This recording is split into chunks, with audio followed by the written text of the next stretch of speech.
ओम शांति। सतगुरुवार की good morning. आज सतगुरु बाबा ने क्या कहा होगा? बाप टीचर सतगुरु बाबा है हमारे। ये अब रिसेंटली कई मुरलियों में बाबा कहते हैं, मैं तुम्हारा बाप भी हूँ, टीचर भी हूँ, सतगुरु भी हूँ। पहले बाबा कहते थे किसी भी रूप में याद करो, चाहे बाप रूप में, चाहे टीचर, चाहे सतगुरु। फिर बाबा ने कहा नहीं, तीनों रूप में एक साथ याद करो, तीनों ही याद आने चाहिए। और आज बाबा ने कहा कि मैं बाप ज़रूर हूँ तुम्हारा, लेकिन मैं तुमको बाप नहीं बना सकता हूँ। तुम सब मेरे बच्चे हो। हाँ, हम तो बाबा के बाप नहीं बन जाएंगे ना। कई बार बाबा कहते मैं बच्चा बन जाता हूँ, लेकिन बाबा कहे मैं तो सदा बाप ही हूँ सबका। हाँ, टीचर हूँ तो मैं तुमको टीचर ज़रूर बनाता हूँ। टीचर बनाते हैं बाबा हमको, बच्चों को। और क्या कहते हैं, जैसे मैं पढ़ाता हूँ तुम्हें, तुमको औरों को पढ़ाना है और उनको भी टीचर बनाना है। इसलिए ये यूनिवर्सिटी है ना, जहाँ पढ़ कर के फिर टीचर बनते हैं। कितनी हमारी बहनें देखो टीचर कहलाती है ना, भाई भी टीचर है। परंतु सतगुरु मैं नहीं बनाता हूँ। सतगुरु बनना ये तो मेरा ही कर्तव्य है। कई बार बाबा ये भी कहते हैं, ब्रह्मा गुरु भी क्या मानते हैं, तो तुम गुरु भाई बन जाते हो। लेकिन सतगुरु तो एक ही है, जो सत्य ज्ञान देते हैं और मुक्ति, जीवन मुक्ति देते हैं। तो ज्ञान से मिलती है जीवन मुक्ति और योग से मिलती है मुक्ति। मन मना भव है मुक्ति के लिए और मध्याजी भव है जीवन मुक्ति के लिए। तो बाबा कहते हैं दोनों को आँखों में रखो, एक में मुक्ति, एक में जीवन मुक्ति। तो सदा अगर यही स्मृति में रहे तो बुद्धि और कहीं नहीं जाएगी। सदा बाप, टीचर, सतगुरु याद रहे तो और कोई भी याद नहीं आएगा। आज की सारी मुरली इसी पर है। सुनते बाबा के महावाक्य।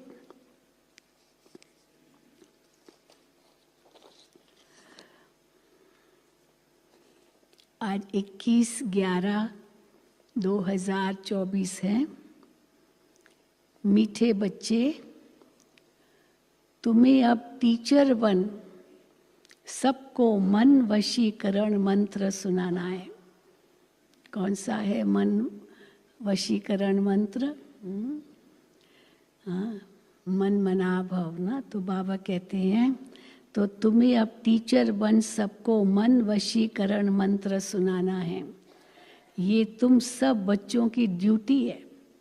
भगवान ने ये ड्यूटी दी हमें कि तुमको सबको यह मंत्र देना है कि शिव बाबा को याद करो। बाबा कई बार कहते हैं ना, मैं कह सकता हूँ मन मना भव, तुम नहीं कह सकते हो मन मना भव। मन मना भव माना मन को मेरे में रखो।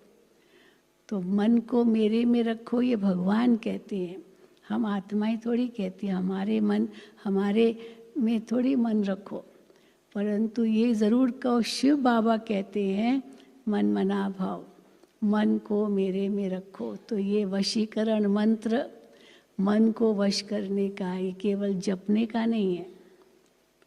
तो तुम्हें अब टीचर बन सबको मन वशीकरण मंत्र सुनाना है। ये तुम सब बच्चों की ड्यूटी है।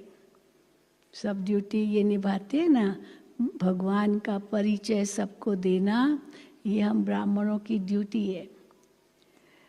प्रश्न है, बाबा किन बच्चों का कुछ भी स्वीकार नहीं करते हैं?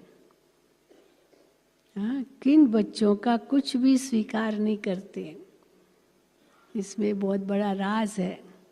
बाबा कई बार कहते हैं मैं चाहूँ तो किसी को साहूकार बनाऊं, चाहूँ तो किसी को गरीब बनाऊं, जो यहाँ धन से सेवा करते हैं, अपना भाग्य बनाते हैं, लेकिन जो बहुत धनवान लोग हैं वो कहेंगे बाबा को, बाबा आपको जब ज़रूरत हो ना तब आप हमें बताना, तो हम आपको मदद करेंगे।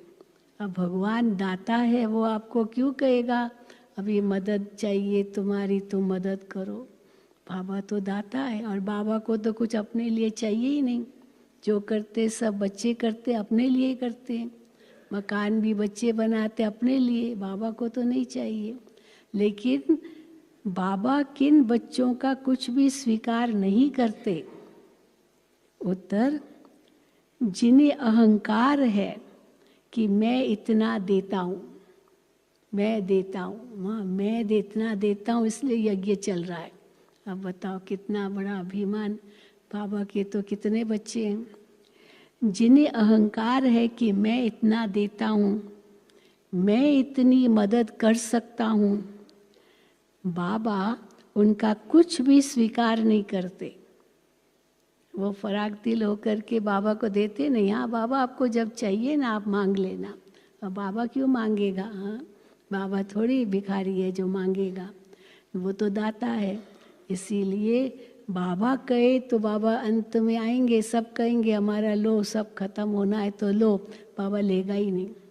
तो वो जो अमीर है वो गरीब हो जाएंगे भविष्य में, और जो गरीब है एक एक पाई देते, एक एक बूंद देते हैं, उस बूंद से सागर बन जाता है, वो फिर बाबा कहते हैं साहूकार बन जाते हैं।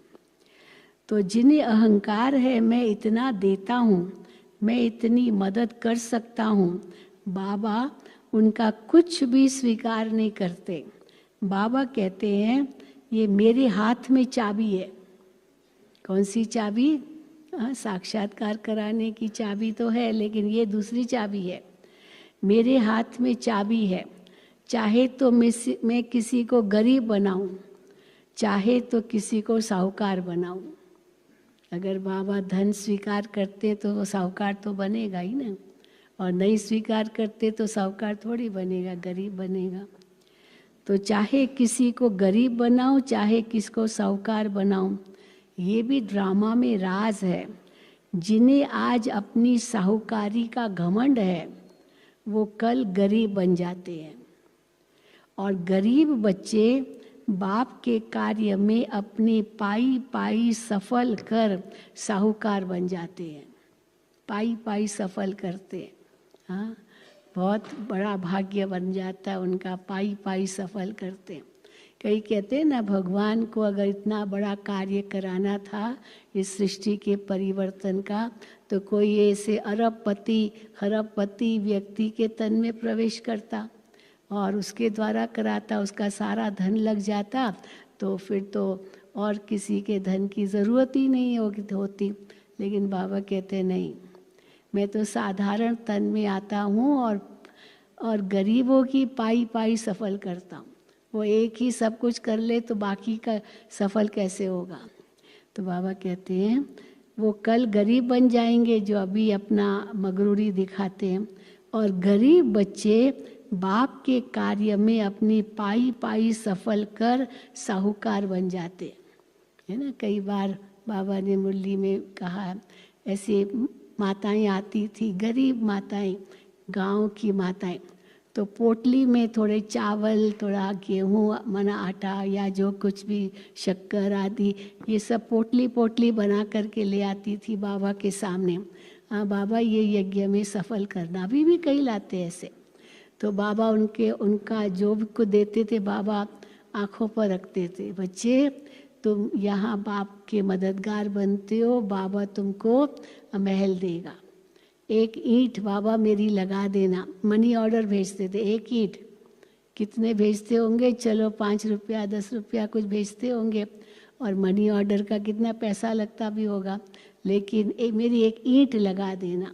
तो बाबा उनको लिखते थे, बच्ची आपकी ईंट ये आपको महल दिलाएगी। तो देखो किसको चाहे तो साहूकार बनाए, किसी को चाहे तो गरीब बनाए, ये चाबी है बाबा के पास।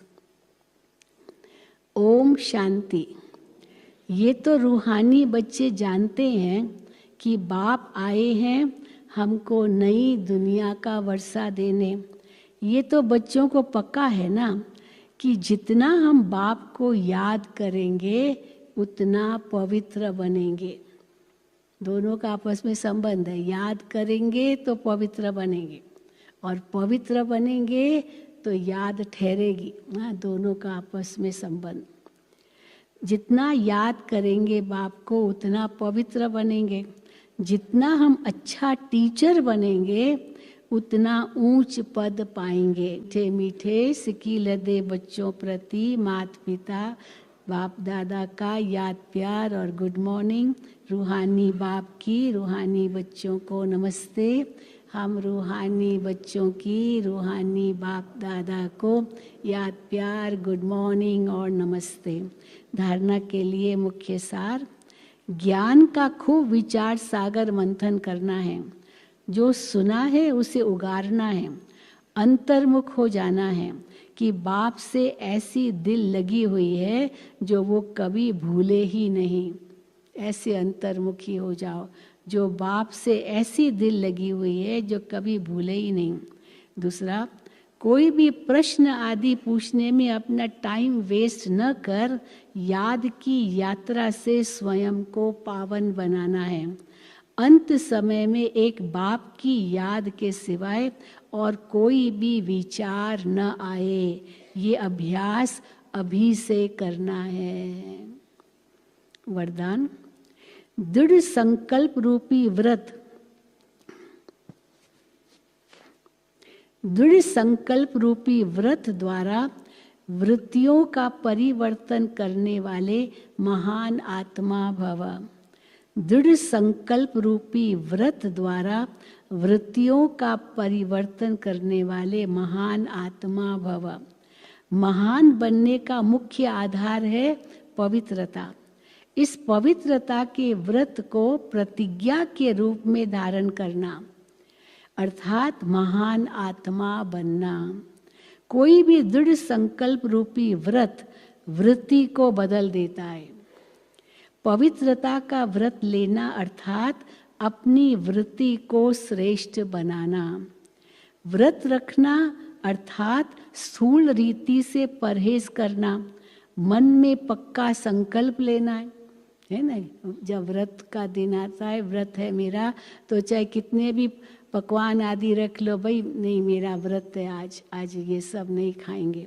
तो बाबा कहते हैं व्रत रखना अर्थात स्थूल रीति से परहेज करना, मन में पक्का संकल्प लेना।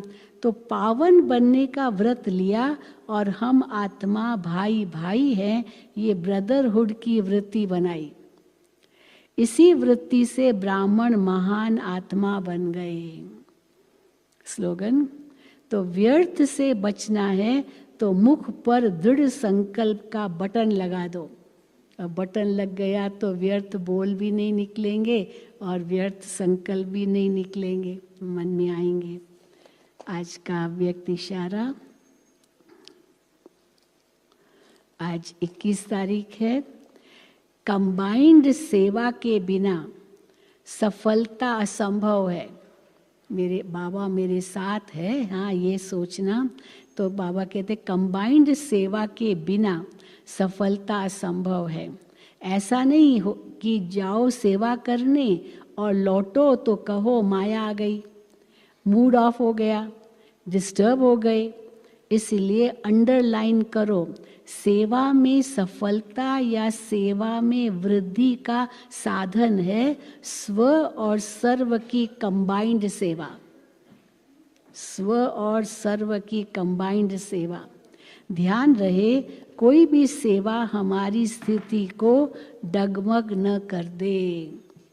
सेवा भले करो पर वो सेवा आपको डगमग न कर दे, आपकी स्थिति को बिगाड़े नहीं, नीचे न ले आए। हाँ, इसलिए ध्यान रहे कोई भी सेवा हमारी स्थिति को डगमग न कर दे। अच्छा, ओम शांति, ओम शांति, ओम शांति।